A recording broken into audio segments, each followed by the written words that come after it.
우리 하나님의 말씀 창세기 1장 3절 말씀 보시겠습니다.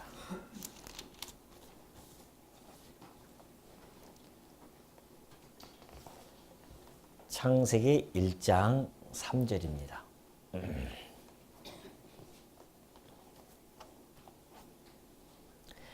하나님이 이르시되 빛이 있으라 하시니 빛이 있었고 빛이 하나님이 보시기에 좋았더라. 하나님이 빛과 어둠을 나누사 하나님이 빛을 낮이라 부르시고 어둠을 밤이라 부르시니라. 저녁이 되고 아침이 되니 이는 첫째 날이니라. 하나님이 이르시되 물 가운데에 궁창이 있어 물과 물로 나뉘라 하시고 하나님이 궁창을 만드사 궁창 아래의 물과 궁창 위의 물로 나뉘게 하시니 그대로 되니라. 하나님이 궁창을 하늘이라 부르시니라.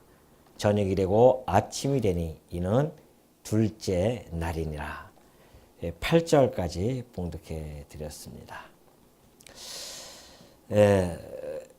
많은 사람들이요, 제일 궁금해하는 것이 내가 이 다음에 죽으면 어떻게 될 거라고 하는 넷에 대한 관입니다. 많은 사람들이 왜 이렇게 궁금해하냐면 그 세상에 대해서 뚜렷한 정보가 없습니다. 그렇기 때문에 궁금해할 수밖에 없고요. 또 경험해 본 적이 없습니다. 그래서 더욱 궁금할 수밖에 없죠. 그래서 많은 사람들이 여러 가지 이야기들을 만들어냅니다. 그 중에 하나가 천만 관객을 동원한 신과 함께라는 영화 혹시 보셨습니까? 그 영화 보면은 지옥과 극락의 모습이 우리들에게 비춰지게 되어져서요. 상선벌악이라고 하는 그런 도덕적 관념을 우리들에게 또 알게 모르게 심어두는 그런 역할들을 하게 되어집니다. 그렇다고 한다면 우리 성도들은 우리 내세에 대해서 어떻게 우리가 알고 있으며 또 우리는 그 내세에 대해서 어떤 소망을 가지고 좀 살아가고 있는가에 대한 것은 매우 중요합니다.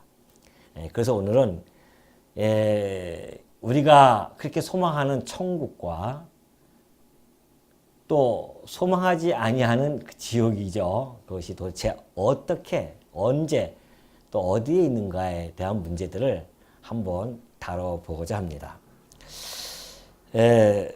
좀 아까 봉독해 드렸던 그 말씀 속에서요, 하나님께서 처음 태초에 천지를 창조하시죠. 제가 지금 그려드리는 이 도표는 조그만 제가 알고 있는 우리 여러분들 다 아는 겁니다. 지구가 이렇게 동그랗고 주변에 태양계가 있고요.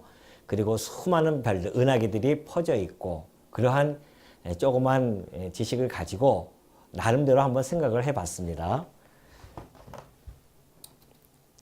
지금 하나님께서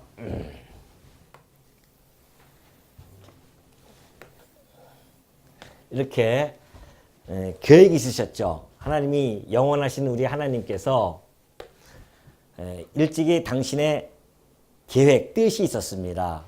하나님의 뜻이라고도 하죠. 근데 그 뜻을 신학적인 용어로는 하나님이 작정을 해 가십니다. 작정이라고도 하고요. 또는 우리 인간의 구원에 관한 문제는 예정이라고도 그렇게 이야기합니다. 하나님이 작정하시고 예정을 하셨다는 거죠. 물론 그 작정 안에는 모든 만물 그리고 만사가 작정되어 있습니다. 근데 그 모든 만물과 만사의 핵심은 바로 나라라고 했습니다. 하나님의 나라죠. 하나님께서 나라를 이미 작정하셨다고, 나라를 지을 것을 작정하셨다는 겁니다. 그러면 그 나라에는 우리가 잘 알고 있는 제가 유추해서 말씀드리는 것이 아니라 성경에 있으니까 있는 그대로 말씀드리는 겁니다. 우리가 소망하고 있는 천국이 있고요. 그리고 하나님을 안 믿는 자들이 가는 지옥이 있습니다. 천국과 지옥이라는 것이 있다는 것이죠. 물론 여러 번과 저는 경험하지 못했지만은 우리는 이것을 믿음으로 믿게 되어집니다. 지난번에 말씀드렸듯이 우리가 갖는 믿음은요, 확고한 그 하나님의 언약하시고 언약대로 이루시는 그 역사관의 기초에서 우리는 그 믿음을 갖고 있기 때문에 결코 헛된 믿음이 아닙니다. 맹신이 아니죠. 분명한 토대가 있는 그런 믿음입니다. 그래서 천국과 지옥이 있음을 우리는 알게 되어지고요. 그러면 천국과 지옥이 있다고 한다면 천국에 가는 백성이 있을 것이고 지옥에 가는 백성이 있을 거란 말이죠. 그것을 예정해 놓은 것이 바로 하나님의 의로서 하나님이 그것이 옳은 거고 하나님의 올바름입니다. 천국에 가는 백성을 선민이라고 하고요. 지옥에 가는 백성을 우리는 유민이라고 그렇게 하게 되어집니다. 그러니까 하나님의 작정과 하나님의 작정과 예정이 이미 하나님의 뜻으로 다 세워졌습니다. 이제 그 뜻을 이 계시 속에서 펼쳐나가시겠죠. 그래서 하나님이 태초에 처음 이때에 천지를 여기서 천지를 창조하십니다. 근데 천지 이렇게 하는 것보다는 아까 얘기했듯이 짤막한 그 지식을 가지고 한번 그림을 그려보면은 아마 이런 모습이 아닐까라는 생각이 듭니다. 이런 모습이죠. 그래서 천이 있다고 한다면은 여기는 지죠. 천지가 있습니다. 이렇게 만드시고 그 다음에 이 천지에서 이 지는 혼돈과 공허함과 흑암이 가득 차 있었죠. 그곳에서 수면 위에 하나님께서 운행을 하고 계시는 상태였습니다. 이때에 하나님께서 아까 봉독해 들었듯이 이 물 깜깜하게 있는 이 물을 가르십니다. 그래서 윗물과 아랫물로 나눠지게 되어지죠. 이게 이제 수면이 꽉 차 있는 상태니까 여기서 윗물과 아랫물로 갈라집니다. 이렇게.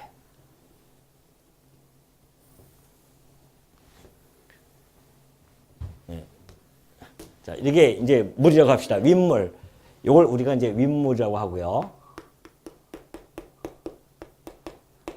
그리고 이 윗물과 아랫물을 갈르니까 여기는 이제 여기서 이렇게 되겠죠. 이렇게. 이렇게 갈라집니다. 이것을 이제 우리가 아랫물이라고 합시다. 그죠? 윗물과 아랫물로 나눠진다는 겁니다. 그러면 이 사이가 이제 궁창이 벌어지지 않습니까? 이걸 하나님께서는 궁창이다 해놓고서는 이 궁창을 곧 하늘이라고 그렇게 이야기합니다. 그러죠? 하늘입니다. 그래서 물론 이 아랫물의 것을 다시 다음 절에 가면은 이제 거기서 묻이 드러나라 하면서 물을 한 곳에 모으고 묻을 드러내서 땅을 만들고 해서 이것이 이제 우리가 살고 있는 지구를 하나님께서 만드시게 되어지죠. 이 아랫물을 가지고. 그리고 나서 이제 이 주변에다가 하나님께서는 해도 만드시고 이제 넷째 날입니다. 거기까지 제가 미리 말씀드립니다. 그리고 달도 만들고 또 별도 만들죠. 물론 이 주변에는 수많은 뭐 이때 독자들이야 잘 모르겠지만 그래도 과학이 발달된 21세기에 사는 우리들의 시각을 보니까 이 안에 수많은 뭐 별들이 뭐 이루 말할 수가 없지 않습니까? 은하계가 가득 차 있죠. 이 궁창 속에서 이렇게 하나님께서 역사를 해 나가셨습니다. 자, 이런 상태에서 하나님 첫째 날 하신 일이 빛이 있으라 하심에 빛이 있습니다. 이때 빛이 생기죠. 빛이 있으라 하면 빛이 있었고 그 빛과 어둠을 나눕니다. 그래서 이렇게 나누죠. 빛이 있고 어둠이 있습니다.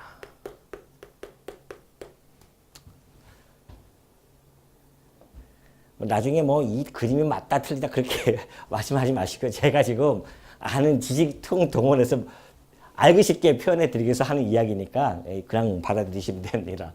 그래서 빛과 어둠으로 이렇게, 왜냐하면 제가 이걸 뭐 경험한 세계가 아니니까 저도 모르죠.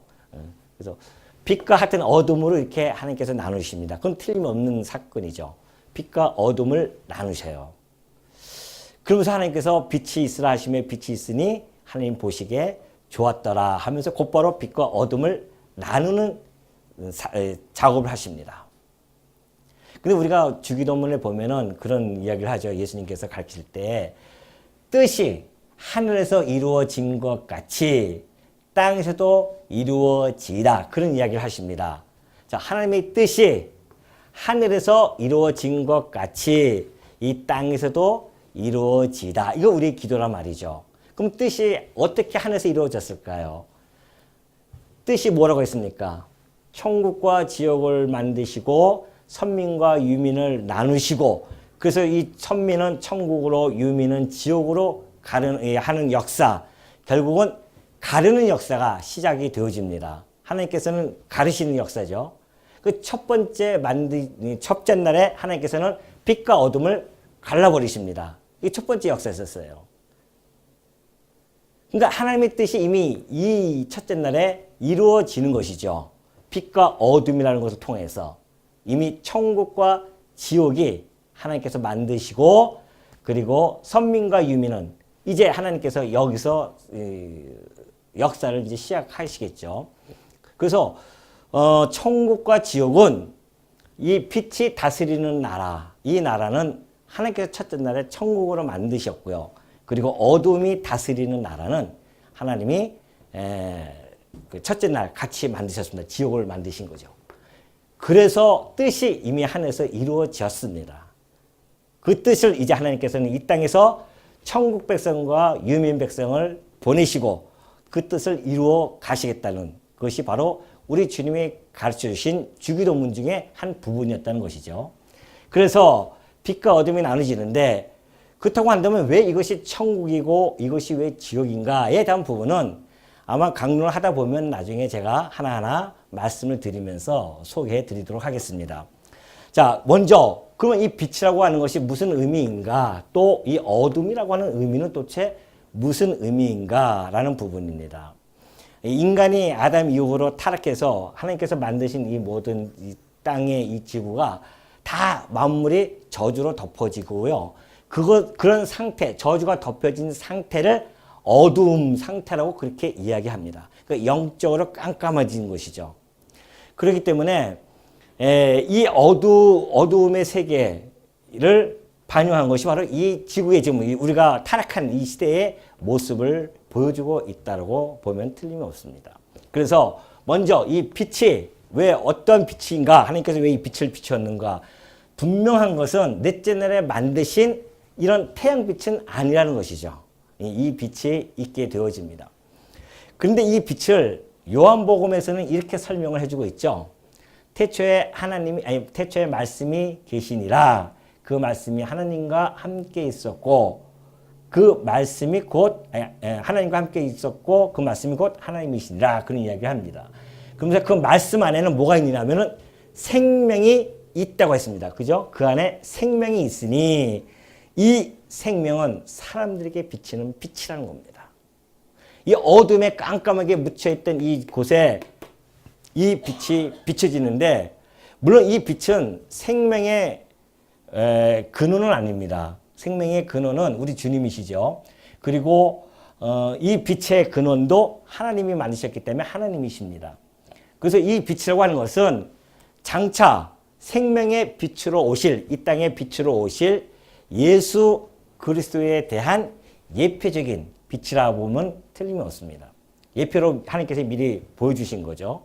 이 빛이 장차 이곳에 비춰질 것에 대한 하나의 모형이었단 말이죠. 그래서 빛이 어둠의 빛입니다. 요한이 이제 설명을 해 나갑니다. 이 빛이 어둠을 비췄는데 이 어둠이 깨닫지를 못하는 거죠. 그러니 그 빛을 잡아 죽이지 않습니까? 그런 상태에 있게 되어지고요. 뿐만이 아니라 예수님이 직접 그런 말씀을 하십니다. 나는 세상의 빛이니 나를 따르는 자는 더 이상 어둠에 다니지 아니하고 어디에 있다? 생명의 빛을 얻을 것이다. 그럽니다. 그러니까 우리가 이 어둠에 있는 자들이 예수 그리스도께서 이 땅에 빛으로 오셨는데 그분을 영접하고 따르게 되어지면 우리는 영원한 생명의 빛을 얻게 되어진다라는 이야기를 설명을 해주고 있죠. 또 뿐만이 아니죠. 그리고 또 어두운 데 빛이 빛이라 말씀하셨던 그 하나님께서 그렇게 합니다. 깜깜한 이 어둠이죠. 이 어둠이 있을 때에 하나님께서 빛을 비추라 하니까 빛이 오면서 어둠으로 나눠진단 말이죠. 그걸 설명을 지금 바울이 해나가면서 어두운 가운데 빛이 비추라 했었던 그 하나님께서 그 이야기를 지금 바울이 이야기하는 것은 이것이 바로 예표적인 일이었다는 것을 우리들에게 보여주는 거 있는 거죠. 그러면서 하시는 말씀이 그 하나님께서 예수 그리스도의 얼굴에 있는 하나님의 영광을 아는 빛. 우리 예수님은 하나님의 영광의 광채십니다. 그리고 그의 본체의 형상으로 오셨죠. 그러니까 우리가 예수님을 알면 하나님의 영광을 알 수가 있는 것이고 그의 본체를 우리가 바라볼 수가 있게 되어집니다. 본체라는 것은 물론 지난번에 말씀드렸던 하나님의 속성의 영광 이런 것들 존재의 영광들이 예수 그리스도를 통하여 다 드러나셨다는 것이죠. 그런데 그 얼굴에 있는 하나님의 영광을 아는 빛, 우리가 하나님의 영광을 아는 빛을 그리스도를 통하여 알 수가 있는 거죠. 예수 그리스도를 보면 하나님의 영광의 빛을 우리가 알 수가 있습니다. 그런데 그 빛을 우리 마음에 비추셨다고 그렇게 이야기합니다. 어둠에 깜깜하고 있던 우리를 이 빛을 우리에게 비춰주셨다. 그렇게 이야기를 합니다. 또 너희가 전에는 어둠이었더니 어둠이었죠 우리가. 근데 이제는 주 안에서 빛이라. 왜? 그 빛으로 오신 예수 그리스도를 우리가 영접함으로 말미암아 이제는 주 안에서 살게 되어지고 예수 그리스도의 것으로 부르심을 받은 성도들은 이제 빛의 자녀라고 그렇게 일컬어집니다. 그러니까 우리들이 가는 곳이 바로 이 빛이 있는 이곳, 빛의 자녀로서 우리가 이제 살아가게 되어질 것을 우리 바울이 일찍이 그렇게 설명을 해주고 있었죠.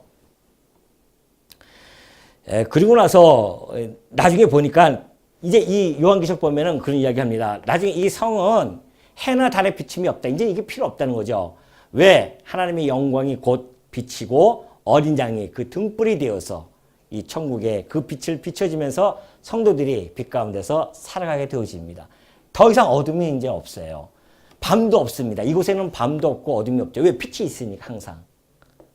그런 곳에 이미 하나님께서 이 집을 지었다라는 것을 설명해 주고 있습니다. 그러면 어둠은 또 어떤 의미를 가지고 있는가? 어둠은 일찍이 이제 마태가 그런 이야기를 합니다. 예수님께서 저쪽 이방 땅에 이제 계시니까 그 이방 땅을 향해서 흑암에 앉은 백성이 큰 빛을 보았고, 물론 구약의 말씀을 인용을 해서 하는 이야기입니다. 사망의 땅과 그늘에 앉은 자들에게 빛이 비추었다. 다 그래요. 그러니까 흑암에 앉았다고 하는 것은 이제 어둠이 이제 이거 물론 밤이라고도 하고요. 우리가 이것을 어둠을 흑암이라고도 이야기하죠. 흑암에 앉았다. 그러니까 이곳에 이게 이제 처음에 타락하고 나서 이게 다 흑암이 되어졌죠. 이 흑암의 깜깜한 곳에 하나님의 빛이 그리스도께서 오셔서 빛을 주셨다. 그런 설명을 해가고 있는 중입니다. 그리고 그곳은 사망의 땅과 그늘에 앉은 자들이라 그러죠. 흑암에 앉은 자들을 향해서 사망의 땅과 그늘에 앉아 있다고 합니다. 그러니까 이 흑암이라고 하는 것은 사망과 연결되어져 있다. 그죠? 그늘, 뭐 이런 거 다 이게 좀 암울한 거 아닙니까? 음침하고 그런 것을 지금 설명해 주고 있고요. 그리고 또 예수님께서 또 말씀하신 것이 뭐냐면은, 임금이 사환들에게 이제 말하는 거죠. 말할 때에 뭐라고 이야기하냐면, 너희들 바깥 어둠에 내던지라. 거기서 슬피 울며 이를 갈게 될 것이다. 그래요. 바깥 어둠이 있다. 인 거죠. 바깥이 있으면 안이 있다는 이야기인데, 그러면은 이 빛은 그리스도 안에 있는 것이고, 그리스도 밖에 있는 자들은 이 어둠이라고 볼 수 있죠. 여기서 이루어지는 것들은 슬피 울며 이를 가는 곳입니다. 슬피 울며 이를 가는 곳. 이것이 흑암에 있는 자들이죠. 또 바울이 골로새서에 있는 성도들에게 이런 이야기를 합니다. 너희께서 하나님께서 흑암의 권세에서 건져내사 그의 사랑의 아들의 나라로 옮기셨다. 그런 이야기합니다. 자, 흑암의 권세, 깜깜한 이 흑암의 권세에서 너희를 건져내서 이 빛의 나라로 하나님의 아들의 나라로 너희를 옮겨주셨다라는 설명을 해주고 있단 말이죠. 그러므로 이 흑암이라고 하는 것이 흑암의 권세 또는 사망, 음침한 곳, 그늘진 곳 이런 걸 봤을 때 이것이 바로 지옥을 하나님께서 어둠과 빛을 나눌 때 이곳을 지옥으로 만들지 않았겠냐 그렇게 보는 거죠. 그것뿐만이 아닙니다. 이 유다가 또 그런 이야기를 합니다. 천사들이죠. 자기 지위를 지키지 아니하고 자기 처소를 떠난 천사들을 큰 날의 심판까지, 마지막 심판 때까지 영원한 결박으로 어디에 가두셨냐면 흑암에 가두십니다. 이 천사들이죠. 그럼 천사들을 지금 이 땅에다 가둘 수는 없잖아요. 이 지구 땅에 천사를 가두는 곳이 아니란 말입니다. 깜깜한 흑암 속에 가둡니다. 이것이 바로 이 어두움, 흑암, 이곳에 지금 자기 지위를 떠난 타락한 천사들이 지금 가둬 있는 그런 곳으로 볼 수 있는 거죠. 이 흑암이. 그런 천사도 영원한 결박으로 흑암에 가둘 뿐만이 아니라 마지막 심판 때까지. 또 하나는 거짓 교사들에 대한 유다가 이런 이야기합니다. 그들은 영원히 예비된 캄캄한 흑암으로 돌아갈 자들이다. 그렇게 얘기합니다. 영영이 예비되어졌다. 그런 이야기죠. 이 흑암은 영영이 예비되어졌다. 누가 갈 자들인가? 바로 사단과 마귀와 거짓 교사들이라든지 거짓 선지자든지 이들이 가는 곳이 바로 이 흑암 이곳이었다라고 이야기를 해준단 말이죠. 이런 모든 것을 다 보면서 유추해 보건데 그렇다고 한다면 천국과 지옥은 언제 만들었다고는 정확히 나타나 있지는 않습니다. 이 성경에는. 그러나 성경은 점진성이라고 그랬죠. 계시의 점진성을 띠고 있기 때문에 창세기 1장에서는 천지를 만드시고 빛과 어둠을 나누신 것만 얘기했지만 나중에 천천히 들어가면서 신약까지 구약을 지나서 신약까지 가보니까 이 세계와 이 세계가 점점 드러내주고 있는, 계시를 해주고 있는 그런 사건들을 많이 우리들에게 정보를 제공해 줍니다. 물론 이제 이따가 나오겠지만은 계시록 가면은 이 부분들이 아주 잘 나타나 있습니다. 처음에 하나님께서 만드신 것을 계시록에 가서 보여주거든요. 적나라하게. 그렇기 때문에 이런 부분들을 우리가 알 때 하나님께서 첫날에 빛과 어둠을 나눌 때에 이때 이미 우리가 가야 할 이 천국 이곳을 만드셨고 지옥은 이 어둠 속에 만드셨고 그리고 이 선민은 이곳에 살 것이고 유민은 이곳에 사는 것을 이미 하나님이 작정하시고 예정하셔서 당신의 뜻을 첫날에 이미 이루셨다. 이해되시겠습니까? 그래서 뜻이 하늘에서 이루어진 것처럼 이 땅에서도 이루어지기를 우리가 소원하는 거죠. 갈라지기를. 그러니까 하나님께서 이 땅에서 그 역사를 이제 펼쳐나가지 않습니까? 아담을 통해서 가인과 아벨을 갈라버리고요. 그리고 아브람과 이스마엘을 갈라버리고 이삭과 이스마엘 갈라버리고 그리고 이 에서와 야곱을 또 갈라버리고 이런 역사가 계속 진행되어지는 거죠. 결국은 예수 그리스도를 통하여 예수 그리스도를 믿는 자들은 성도요 믿지 아니하는 자들은 그들은 지옥불에 던져질 자들로서 가르시는 겁니다. 그러니까 하나님께서 그 가르는 역사를 이때부터 시작한 거예요. 계속해서 이 마지막 심판 때까지 가르는 역사가 일어난다. 그래서 이 역사가 일어나서 마지막 때 심판 때는 우리는 생명의 부활로 그리고 이들은 사망의 부활로 살아나서 영원토록 이곳에 있게 되어진다는 것이죠. 그러니까 여러분 우리 이 천국과 지옥은 그냥 머릿속에 상상 속에 신과 함께라는 그 영화처럼 인간이 만들어낸 그런 상상이 아닙니다. 물론 그 사람 상상도요 그냥 허무맹랑한 것은 아니죠. 성경이라든가 또 이런 것들을 봤을 때에 이 천국과 지옥 이런 부분들을 그렇게 영상을 띄어서 표현해 주었는데 분명한 것은 이 천국과 지옥은 많은 사람들이 있을 거라는 생각을 가지고 있습니다. 근데 그것을 정확하게 경험하지 못했고 알 수 없기 때문에 그냥 막연하게 알고 있을 뿐이죠. 그러나 우리 성도들은 하나님께서 만드신 집인데 우리가 모르면 안 되잖아요. 천국과 지옥이라는 실체에 대한 부분을 정확하게 우리는 감지하고 있어야 되며 우리가 소망하는 곳인데 그 소망하는 그곳을 잘 모르면 안 된단 말입니다. 그것에 대한 정확한 지식을 알아야 우리가 소망하는 것이 도대체 무엇이며 그 소망을 향해서 우리는 한 걸음 한 걸음 이 험난한 세상을 견뎌낼 수 있는 거 아니겠습니까? 그러니까 우리가 지금 이걸 그래서 상고하는 것이죠. 자, 그렇다고 한다면 이제 두 번째는 드디어 하나님께서 이 천상계를 지으십니다. 천상계를 지으셨는데 이 세계가 있는 걸 그러면 어떻게 아느냐? 누구 봤느냐? 본 사람 있어요? 뭐 어떤 사람은 간혹 천국에 갔다 왔다고 하면 간증하는 사람도 있는데 그것은 모르겠어요. 저는 일반 계시 속에서 그것이 가능할지 모르겠지만 특별 계시 속에서는 우리들에게 하나님께서 보여줬단 말입니다. 첫 번째 증인이 바로 누구예요? 바울 아니겠어요? 바울이죠. 바울이 그런 이야기 합니다. 자, 보세요. 바울, 첫 번째 증인보다는 먼저 이곳이 있다는 것을 시인들이, 시편의 기자들이 찬송을 합니다. 어떻게 찬송합니까? 하늘의 하늘도 그를 찬양하며 하늘 위에 있는 물들도 그를 찬양할지어다 그래요. 하늘 위에 있는 하늘도 또 하늘 위에 있는 물들, 윗물이죠. 그 물들도 뭐하라? 그를 찬양하라. 왜냐하면 그것들이 여호와의 이름을 찬양하는 이유는 그가 명령하심에 그것들이 지음을 받았습니다. 그러니까 여러분, 지음을 받은 자는 이 지은 자는 지음을 지을 때 목적이 분명히 있습니다. 그 목적은 하나님께서는 이 피조물을 지을 때 피조물로 하여금 그 하나님의 영광을 찬송케 하려고 찬양케 하려고 지은 거예요. 그러니까 우리는 지음을 받았기 때문에 하나님을 찬송하게 되어지죠. 하나님을 찬양합니다. 근데 우리 인간뿐만이 아니라 하나님이 지은 피조물들이 다 하나님을 찬양하는 자들이에요. 다 찬양하게 되어진단 말입니다. 그러니까 시편의 기자가 하늘에 위에 하늘도 너 하나님을 찬양하라. 이조차도 하나님이 다 지으시지 아니하였느냐. 그리고 하늘에 있는 윗물 너도 찬양하라. 다 하나님을. 그래서 이 시편의 기자가 이렇게 지음을 받은 자들이 찬양해야 할 것을 이야기하면서 실체를 설명해 주고 있습니다. 그리고 나서 이제 증인이 나타납니다. 바울이 가는데요. 내가 그리스도 안에 있는 한 사람을 아노니 그는 14년 전에, 그러니까 고린도 후서를 기록할 때가 한 55년경인가 56년경이거든요. 14년 전이니까 41년 2년경입니다.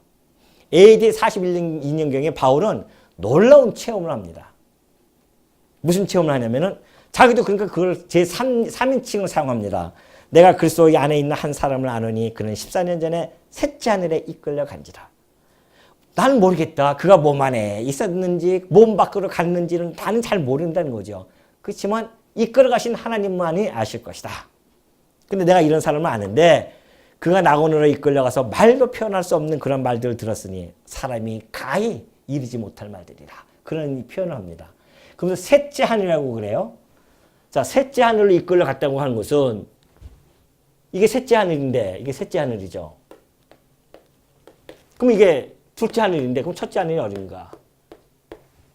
첫째 하늘은 바로 이 지구에서 바라봤을 때에 히브리 사람들의 그 사고방식 그리고 그런 걸 봤을 때 그때 당시는 이 해 아래에 있는 이 하늘 우리가 지금 바라보는 이 백위권 하늘 이것이 첫째 하늘이라는 것이죠.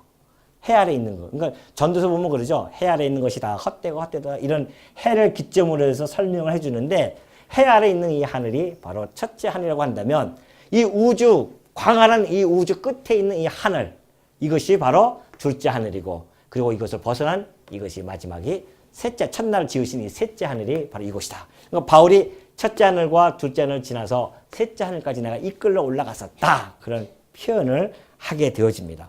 바울이 직접 봤어요. 증인입니다. 바울이. 한 명 가지고 증인이 되겠느냐. 성경에도 두세 증인이 있어야 된다고 했는데 그렇잖아요. 두 번째 증인이 나타납니다. 그것이 바로 사도 요한이었어요. 요한이 이런 얘기합니다. 내가 새 하늘과 새 땅을 보니 처음 하늘과 처음 땅이 없어지고 다 바다도 다 있지 않더라. 그런 이야기합니다. 내가 새 하늘과 새 땅을 처음 보는 땅과 처음 보는 이 하늘이란 말이죠. 처음에 졌던 이 모든 것들은 다 없어졌는데 셋째 하늘과 이 처음 하늘과 처음 내가 보는 땅이 내가 보았도다. 그런 설명을 해줍니다. 그러니 이 사도 요한도 계시로서 이것을 보게 되어지죠. 새 하늘과 새 땅을. 바울과 똑같이 그것을 바라보게 되어집니다. 그러면 이쪽 빛이 있는 셋째 하늘 이곳이 어떻게 천국인지 우리가 알 수 있겠습니까? 예수님이 그걸 증언을 해 주십니다. 자, 볼까요? 우리가 이제 앞으로 소망을 가지고 살아가야 할 자들인데 우리의 소망은 여기 아닙니까?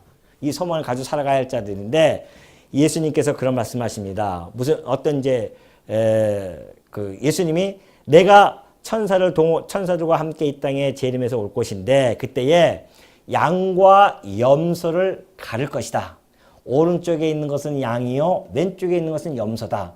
그러면서 오른쪽에 있는 양들에게 한 이야기가 바로 이 얘기입니다. 성도의 소망이죠. 그때 임금이 그 오른편에 있는 자들에게 양들에게 이르시되 내 아버지께 복 받을 자들이여. 자, 여기에 있는 자들은 복을 받은 자들입니다. 근데 그들은 너희들 지금부터 나와 창세가 언제예요? 여기 창세로부터 어떻게 했다? 너희를 위하여 예비된 나라를 상속받으라 그럽니다. 이때부터 예비된 나라가 있었어요. 창세로부터 어느 나라겠습니까? 여기겠습니까? 여기겠습니까? 복받은 자들은 여기겠죠. 이게 하나님께서 예비된 나라였다는 겁니다. 마지막 때 재임 때 오셔서 너희들 복받을 자들이여 이 예비된 나라로 들어가라. 그렇게 하십니다. 상속받으라 양들에게는. 근데 염소들 왼쪽에 있는 염소들에게는 뭐라고 하는지 아십니까? 저주를 받은 자들아 그래요. 저주를 받은 자. 여기는 없죠. 여기는 저주를 받은 자들아. 여기는 복받은 자. 여기는 저주를 받은 자들아. 그러면서 한 이야기가 저주를 받은 자들아 나를 떠나 마귀와 그 사자들을 위하여 예비된 마귀. 자 여기는 마귀와 그 사자들 마귀의 졸개들 이 마귀와 사자들이 위하여 예비된 영영한 불에 들어가라 그런 겁니다. 이건 좀 34절에 있는 말씀이고 제가 하는 말씀은 좀 40몇 절에 있는 말씀입니다. 마태복음. 여기는 기록 안 돼 있죠. 그러니까 마귀와 사자가 들어갈 이 영영한 불 여기도 어떻게 했다? 예비된 이것도 예비된 나라 이것도 예비된 영영한 불 그렇게 표현을 하고 있거든요. 그러니까 이 뜻뿐이 없어요. 첫날에 만든 이 천지 안에 이 빛과 어둠을 나눴을 때 여기뿐이 들어갈 틈이 없어요. 창조사역에 보면은. 그러니까 이때 하나님께서 예비된 나라를 이때 만드셨다는 것이 너무도 틀림없죠. 분명하죠. 그리고 바울도 이제 그렇게 증언을 합니다. 만일 땅에 있는 우리 장막집이 다 무너지면 우리가 다 죽어버리면 하나님께서 지으신 집, 하나님이 지어줬어요. 이걸. 하나님이 그 천국을 지었는데 곧 손으로 지은 것이 아니요. 하나님의 그 말씀으로 지어졌죠. 말씀으로 지었는데 어디에 있는 건가? 하늘에 있는 영원한 집이라고 합니다. 하늘이 어디겠어요, 여기서? 이 하늘이겠어요? 이 하늘이겠어요? 이거죠, 이 하늘. 이 하늘에 있는 무슨 집? 영원한 집을 하나님이 지으십니다. 손으로 지은 집이 아니에요. 말씀 하나로 지은 그 영원한 집. 이것이 바로 여기에 있는 것이죠. 자기가 직접, 바울이 직접 갔다 온 그곳, 하늘에 있는 영원한 집이 우리에게 있는 줄 나는 안다. 왜? 내가 직접 가봤으니까. 이것처럼 확실한 소망이 어디 있겠습니까? 바울은 자기가 직접 봤으니까 이거 좀 확고한 증인이 어디 있겠냐 말이죠. 아주 힘주어 말합니다. 하나님께서 손으로 짓지 아니하시고 하나님의 말씀으로 지은 그 영원한 집을 우리는 소유하게 되어지는 것이다. 난 그걸 내가 있는 줄 안다. 그런 이야기입니다. 그러면서 빌립보 성도들에게 그러니 우리는 시민권은 어디에 있다? 이 하늘에 있는 거다. 우리 시민권은 여기 있는 자들이지 이 땅이 아니다. 그런 이야기를 아주 그냥 당당하게 이야기합니다. 아주 확고하게도 이야기하고요. 거기서부터 구원하는 자 곧 주 예수 그리스도를 우리는 기다리고 있다. 여기서부터 예수님께서 우리를 구원해 주실 것인데 왜? 예수님이 승천하셨지만 여기 계시니까 이곳에서 우리를 구원하러 오실 것이다. 이제는 마지막 심판을 오실 것이다. 우리는 그걸 좀 기다리고 있다. 그런 이야기죠. 또 히브리서 기자는 그런 이야기를 합니다. 이제는 그들이 이제는 더 나은 본향을 사모하니 곧 하늘에 있는 것이라 그래요. 이건 무슨 얘기냐면 아브라함과 이삭과 야곱 히브리서 11장이 믿음의 장 아닙니까? 저기 아벨서부터 시작해서 아벨, 에녹, 노아, 아브라함 쭉 이야기합니다. 믿음의 선진들을 쭉 이야기하면서 아브라함과 이삭과 야곱이 그런 이야기를 하지 않았느냐 우리 조상들이. 우리가 나그네 길을 살아왔다고 얘기하는데 나그네 길이라고 한다면은 본향이 반드시 있을 텐데 이들이 만약에 하나님이 주신 가나안 땅이 본향이라고 한다면 돌아갈 땅이 있지 않느냐. 그런데도 불구하고 그들이 본향을 사모한다고 하니 그 가나안 땅이 아닌 것은 분명하다. 그러면 어떤 땅을 도대체 그 본향을 사모하는가? 그런 이야기입니다. 그 본향이 바로 어디다? 곧 하늘에 있는 곳이다. 여기가 우리의 본향이다. 본향이에요. 우리가 사모하는 것이 바로 여기입니다. 우리 믿음의 선진들도 여기를 사랑했고요. 사모했고요.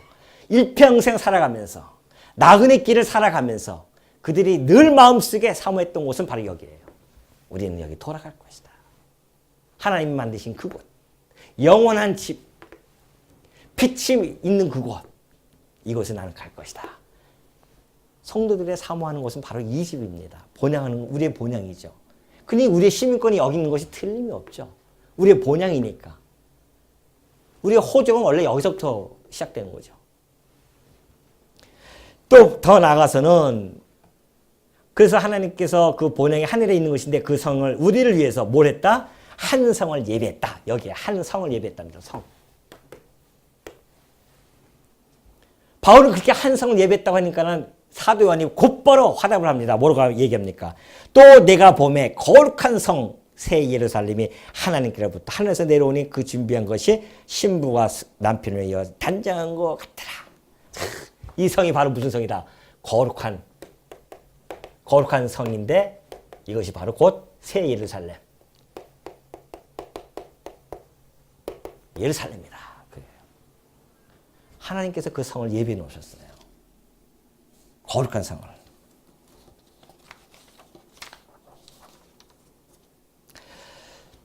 그러니 우리가 이 땅에 살아가면서 우리가 이제 한 살 더 먹어가시면서 사모할 것이 여기뿐이 더 있겠어요. 틀림없잖아요. 우리 하나님께서 창세로부터 예비되어진 그 나라, 하늘에 있는 그 영원한 집, 무너지지도 않고 불타지도 않고 없어지지도 않을 그 영원한 집, 그 우리의 본향, 성, 아주 거룩한 성이 이곳에 딱 있어서 우리를 지금 기다리고 있다. 이것이 바로 여기는 복받은 자들이 갈 곳이 있다. 이런 이야기를 합니다. 그렇다고 한다면 우리가 가야 하는 그 천국의 상태를 좀 알아야 소망이 생길 거 아닙니까? 도대체 이 상태가 어떤 상태길래 우리가 이 땅에 살아가면서 비록 힘들고 어렵다 할지라도 우리가 좌절하지 아니하고 흔들리지 아니하고 누가 뭐라고 하든 간에 그 집을 향해서 그 본향을 향해서 묵묵히 우리가 한 걸음 갈 수 있겠는가? 어떤 집이길래? 아니 우리가 아파트 한 100평짜리 아주 호화찬란한 집을 갖다가 하나 있다고 칩시다. 그 분양 당첨이 됐어요. 이 땅에 살아가면서 초가집에 산다는들 부끄러워지겠습니까? 조금 있으면 저거 완공되면 나 갈 거야. 저 집에.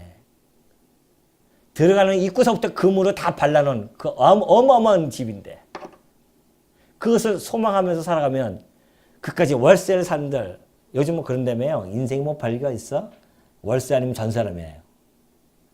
세상 사람들이 하는 이야기지만 그 말이 맞는 말이죠. 왜 이 땅에 살아가면서 뭐 영원히 살 집이 아니잖아요. 이곳은. 잠시 지나쳐가는 나그네 집인데 좀 못 산다고 해서 어떠냐 말이죠. 초가집에 산들, 기와집에 산들 우리에겐 그게 큰 영향을 못 끼칩니다. 그것이 우리의 행복을 좌지우지할 수 없습니다. 우리의 행복은 여기 있으니까 변하지도 아니하고 무너지지도 아니하고 썩지도 아니하고 쇠하지도 아니할 그 영원한 집, 그 집이 우리에게 있는데 이 땅에 살면서 썩어질 집 산들 어떻겠어요?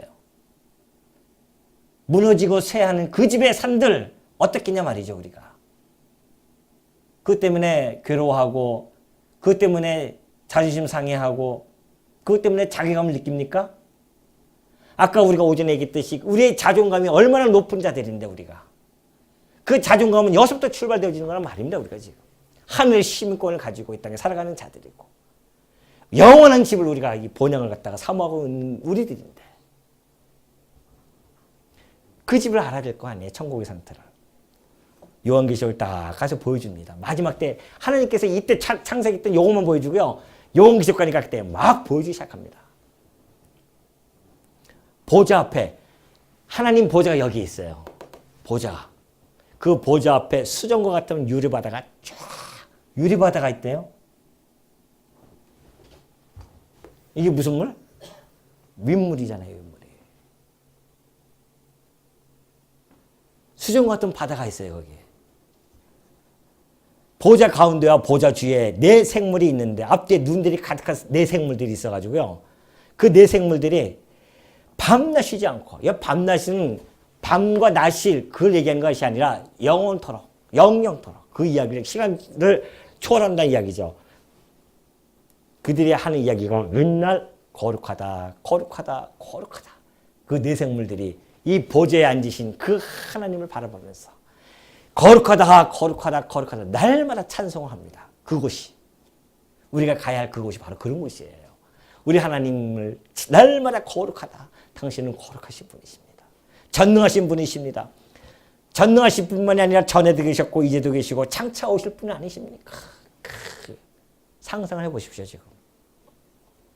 지금 제가 말씀드린 거는 여러분 머릿속에 우리 집이니까 우리 집을 갖고 가서 보면 좋겠지만은 지상집이 아니니까 볼 수는 없잖아요. 그러나 여기는 생생하게 우리에게 전달해주고 있으니까 그래도 이 계시 세계에서 느낄 만큼 우리에게 주셨어요. 그러니까 우리가 그걸 느끼는 거죠.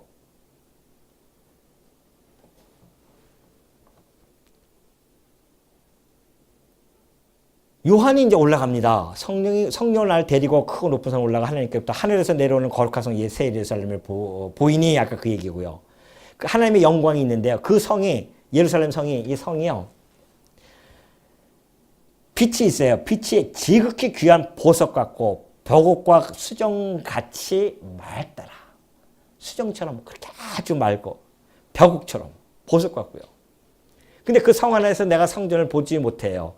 이 성 안에 예루살렘 하면은 예루살렘에는 꼭 성전이 있어야 되는데 성전이 없어요. 알고 보니까 곧 전능하신 이와 및 어린 양이 그 성전이시더라. 하나님과 그 어린 양 예수 그리스도께서 성전으로 계신단 말입니다. 성전에서 하나님을 모셔야 되는데 우리가 바로 거룩한 성 예루살렘 성이었단 말이죠. 그곳에 그 성 가운데에 하나님이 우리가 하나님과 우리 주님을 가운데다 모시고 영원토록 우리가 산다는 이 놀라운 사실 상상해 보셨습니까? 그 성은 해나 달의 비침이 쓸데없어요. 이제 왜요? 하나님의 영광이 비치고 어린 양이 그 등불이 되십니다. 빛이 이곳에 가득 차 있기 때문에 이건 비교가 안 되죠. 다 없어질 것들이니까. 필요 없더라 가보니까. 그리고 거기에는 만국이 그 빛 가운데 다닌대요. 모두 우리 백성들, 하나님의 백성들이 이 빛 가운데서 다 다니면서. 그리고 그뿐만이 아니라 거기에는 밤도 없어요. 여기는 밤도 없느니라. 밤이 없어요. 이쪽에는. 밤은 어디 있겠습니까? 여기다가 가둬놨으니까. 어둠 속에 있으니까. 어두움이 곧 밤이니까. 여긴 빛이고 이건 뭐라고 합니까? 낮이고. 없어요. 여기는 이게. 우리가 가는 곳은. 이 시대나 여기 어둠에 우리가 갇혀 있는 것이지 이제 하나님께서 모든 역사를 끝내고 우리를 이곳에 옮겨 놓으시면은 이 어둠이 우리를 침범하지 못합니다. 그래서 아까 얘기했듯이 하나님의 사랑을 입은 자들이 누구든지 침범하지 못하고 누구든지 빼앗을 자가 없다는 겁니다. 거기는 수정같이 맑은 생명수의 강이 또 흐릅니다. 유리바다뿐만 아니라 생명수의 강도 흘러요. 또 생명나무도 길 가운데 좌우에 생명나무가 쫙 있어가지고 아담이 먹지 못했던 그 생명나무가 이곳에는 가득 차요. 12 뭐라고 적혀 있습니까? 생명나무가 있어 12가지 열매를 쫙 맺죠. 그러면서 그 열매를 맺고 그 나무 잎사귀 들은 만국을 치료하기 위해 있더라. 여전히 우리가 그리스도 안에 생명나무 안에 우리가 살아가게 되어지는 그를 힘입어서 살아가게 되어지는 그런 모습을 보여주고 있습니다. 자, 천국이 이 정도 상태라고 한다면 너무너무 가고 싶잖아요. 그러나 천국만 알면 안 됩니다. 우리가 이 역사를 알 때는 갈라지는 역사는 우리는 상대적 이성을 가진 자들이기 때문에 천국이 있으면 지옥을 알아야 되고요. 선민이 있으면 유민이 있다는 걸 깨달아야 됩니다. 그래야 우리의 감동이 오는 거죠. 똑같이 다 선민이고 다 같이 천국 가면 무슨 감동이 있겠어요? 다 가는 건데 뭐. 근데 못 가는 자들이 있단 말입니다. 거기서 우리가 놀라움이 있는 거죠. 무슨 놀라움이? 지옥은 어떻게 생겼습니까? 천사가 무적행의 열쇠, 무적행처. 이거 무적행이라고도 합니다. 무적행. 아주 깊은 끝이 없어요. 무적행. 이 안에 다 있는 것이죠. 하나님께서 천년왕국 전에 그 마귀와 사탄을 잡아서 1000년 동안 결박할 곳이 바로 여기입니다. 무적행. 이곳에다 가둬버리죠. 그리고 거기는 20장, 계시록 20장 10절을 보면은 또 그들을 미혹하는 마귀가 불과 유황못에 던져집니다. 자, 불과 유황못. 여기가 어디다? 불, 유황못. 이것을 줄여서 불못. 이렇게 이야기합니다. 불못. 거기가. 불과 유황못을 던져지니 짐승과 거짓 선지자가 있어서 세세토록 밤낮 거기도 쉬지 않고 괴로움을 받습니다. 끔찍하죠. 아니 우리 감기 바이러스가 들어와서 감기 하나만 걸려도 너무 힘들어 죽겠는데 몸살만 걸려도 끙끙 앓고 그러는데 불못에 던져서 밤낮 괴로움을 당합니다. 그것이 바로 사망과 음부도 불못에 던져지니 이것은 둘째 사망 곧 불못이라. 누구든지 생명책이 기록되지 못한 자는 이 불못에 던져지리라. 생명책 하나님의 이곳에 기록되어지지 않는 한 자들은 다 이곳에 불못에 던져져서 세세토록 괴로움을 당한다. 여러분 내 자식 낳아놓고 얼마나 귀엽습니까? 오냐오냐 하는데 내 자식이 만약에 집에서 불타오르면은 그 집에 불탄 집에 있으면 가만히 있겠어요? 생명 걸고 뛰어들어가잖아요. 그런데 예수를 안 믿으면 예수를 영접하지 않으면 이 불못에서 영원토록 산다고 하는데 영적인 감각이 우리가 없는 거예요. 지금 정말 그 자식을 위해서 눈물로 기도하지 않을 수가 있겠냐 말이죠. 내가 뱃속에서 나 아파서 난 그 녀석들이 만약에 이 말씀을 모르고서는 만약에 그들이 예수를 떠난다고 한다면 이런 어마어마한 곳에서 세세토록 불못에서 그런 고통을 받을 건데 육신으로는 역선 잘해주고 뭐 다 하는데 영적인 감각이 없으니까 우리가 그럴 때가 참 많이 있잖아요. 저도 이걸 이렇게 보면서 많이 반성해보죠. 늘 생각을 하는 거죠. 우리가. 정말 우리가 자식된 도리로서 부모님을 어떻게 이곳에 보낼 수 있겠냐 말이죠. 근데도 그 감각이 없으니까 사실 정말 불타오르는 마음으로 이 복음을 전해야 되는데 그런 생각이 안 들 수가 없더라고요. 이걸 보니까는 진짜. 그러니 우리 성도가 해야 할 일이 무엇인가를 곰곰이 다시 한번 생각해보는 그런 시간이 되더라고요. 천국이 있고 지옥이 있어서 좋다 나쁘다가 아니라 이걸 통해서 우리가 깨달아지는 것이 도대체 무엇인가. 난 여기 갔으니까 너무 좋아 라는 것보다도 지금 이곳에 던져질 자들이 있다고 한다면 다 던질 자 다 던져질 것인데 누가 던져질지 누가 아냐 말이죠. 우리 모르잖아요. 그래서 때를 얻든지 못 얻든지 우리가 말씀을 전파해야 되고 복음을 전파해야 되지 않겠는가. 이런 생각을 우리가 이 천국과 지옥에 관한 부분들을 다루면서 깊이 생각을 해보게 되어집니다. 여러분도 아마 같은 마음을 갖지 않았을까 하는 생각을 해보고요. 하여튼 우리는 이 소망을 가지고 있습니다. 이 실체입니다. 이것이 허무맹랑한 이야기가 아니라 하나님께서 이때 만드시고 실질적으로 다 보여주시고 너희들이 가야 할 집이 바로 이곳이야. 너희들이 영원히 머물 곳은 바로 이곳이고 내가 이미 다 준비해놨어.